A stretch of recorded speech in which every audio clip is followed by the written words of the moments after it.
Welcome to another episode of the Rules of Origin series. We are here this morning with Councillor Elia Mtweve of the United Republic of Tanzania, and he is the core group leader of Rules of Origin in the World Trade Organization, and we are discussing the Nairobi Decision on preferential rules of origin. Councillor Elia, can you tell us a little bit about this decision? What has been the process leading to the Nairobi Decision? Because we guess that has not been an easy task to be confronted with. Indeed, thank you. It hasn't been an easy process.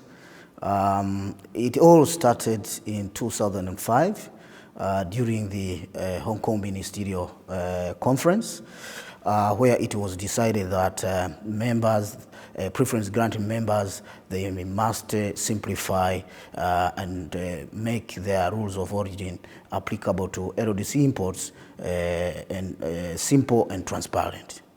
But then it took several years to have a discussion in the Committee of Rules of Origin, but the serious work began in 2014 towards a Nairobi ministerial conference. Is when the LDC tabled a proposal which clarified a number of aspects that need to be simplified in the rules of origin.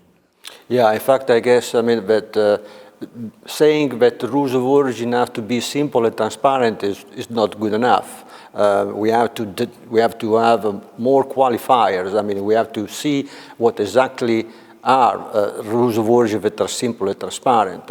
And I think, that the Nairobi decision as a content about this provides guidelines on how the rules of origin should be simple and transparent for least developed countries to comply and facilitate their exports to preference granting countries.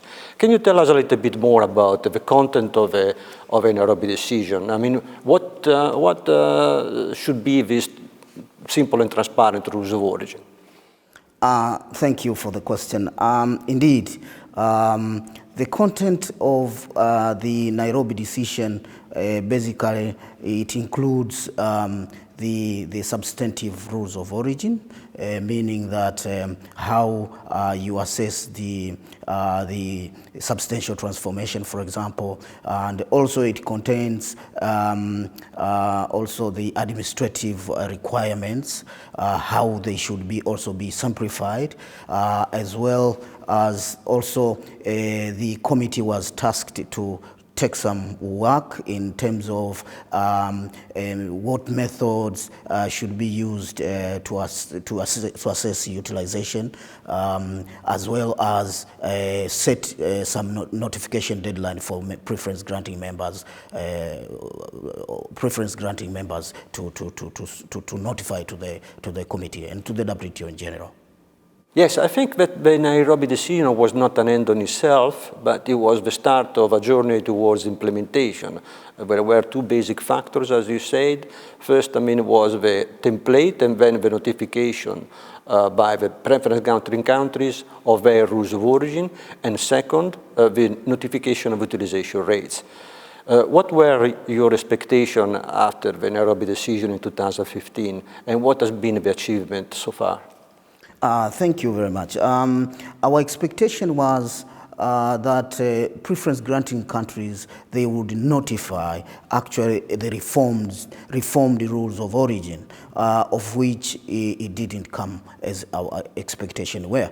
But then the LDC, we have to do a task, and in collaboration with the UNCTAD, we had to make a number of submissions in the committee to say what exactly we wanted from them, which it would translate to be a reform, because in the substantive rules of origin, every member when he was submitting was saying already is meeting the Nairobi decision, of which to us it was the opposite. So we have to show each member where the gaps are, and therefore in those presentation we tried to demonstrate what LDC expectations were, there and where they have to fill those gaps. Also, I should say that the Nairobi decision, of course, has brought the momentum of having this discussion in the committee, but also it has added value in terms of a notification of import data, which also has helped the LDC group in the committee to assess the level of utilization or from each preference granting member. So after 2015, the preference granting countries, they took advantage, if I may say so, of the loopholes in the guidelines provided by the Nairobi decision and said that the rules of origin were more or less consistent with the Nairobi decision. And then you had to take the initiative and make many submissions. In this submission, the LDCs said that, brought to the attention of the preference granting countries that their expectations were not met and that the necessary reforms were not done. What was the response of the preference granting countries? In the beginning, it was difficult because each member was trying to defend that it has taken the necessary step. By the way, even before the Nairobi, they were already meeting. And of course, we had to take a thorough discussion in the committee to make them to understand that indeed the decision was to bring change, the decision was to bring reform, and it was not going to cement what is already happening. Otherwise, there wouldn't be any need of having a decision taken in Nairobi. And the challenge also we had on our side is that the decision didn't stipulate in details what exactly the reforms were supposed to look like. And therefore, through these submissions is where we have pointed out the issues which are difficult that LDCs are encountering when they want to utilize the preferential markets. Thanks. And now, we are on the verge of the WTO Ministerial Conference, the 12th Ministerial Conference. And I understand, that the LDCs, after 5 years of the anniversary of the Nairobi decision, are targeting a declaration or are targeting a paragraph within the ministerial decision.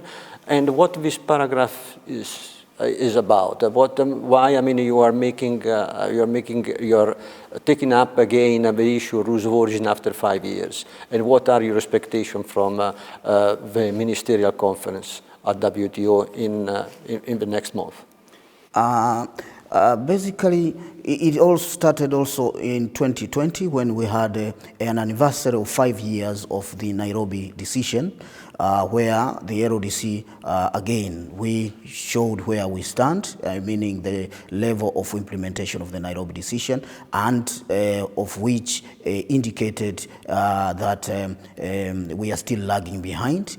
And therefore, we want to use this incoming ministerial conference to reinvigorate the work. So the para we are working on is basically to reinvigorate the work in the committee, but also we want a shared responsibility from preference granting members that the work that LDC have been submitting in the committee, also the preference granting country, they can also do on their own, assessing from their side and bring to the committee and share what they face. If there are challenges, if there are some of the success, they can share in the committee so that members can share the experience, as well as to make sure that the implementation is, the speed of implementation is increased, and ensure that in going forward, we capture the momentum so that the Nairobi decision is fully implemented in the near future.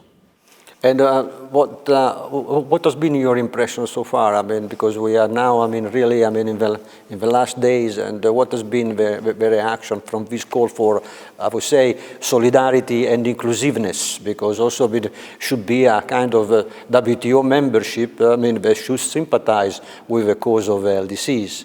What has been the responses so far?